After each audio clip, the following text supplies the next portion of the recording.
مبدئيا كده، هو مين اللي اخترع شم النسيم؟ ما ده كان واحد من اتنين، يا تاجر رنجة وفسيخ يا تاجر بيض. بس المشكلة مش فيه، المشكلة فينا احنا. عمرك سألت نفسك انت ليه بتلون البيض؟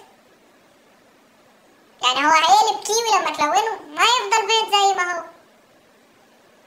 وبعدين اليوم ده بيظهر فيه كده ناس غريبة، تحس ان هما مصاصين دماء مش بني ادمين والله. تلاقيه كده قاعد يضرب طول اليوم رنجة وفسيخ لحد ما كرشه بقى ايه، حامل في 12 شهر. تمام. في الاخر تلاقيه قاعد اخر اليوم مش قادر يتحرك ويقولك انا مش عارف بطني جالها انتفاخ من ايه. يعني هيكون وايرلس من الهم اللي انت عمال تاكله. وفي اخوه التاني الذكي بقى، تلاقيه بيقولك تقول له انت اكلت فسيخ، يقولك لا والله انا اكلت ملوحه. هي اختها من ام تانية يعني، ما هما الاتنين رادعين زبالة.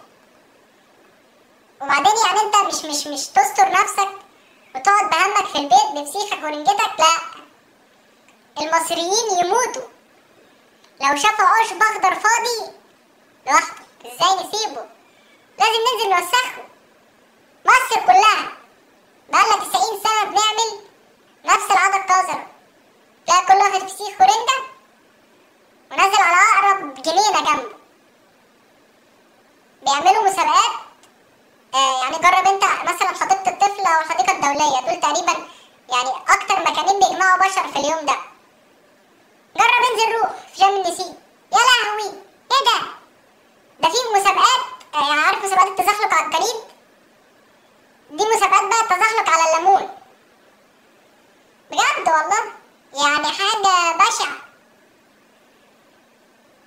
فأنا عندي اختراع للناس دي اللي هي بتحب دايما تروح الجنينة والحديقة بالفسيخ والرنجة. بص يا معلم، انت تاخد رنجتك وفسيخك ماشي وتطلع على ايه، كوبري قصر النيل او اي حتة فيها نيل وتنط.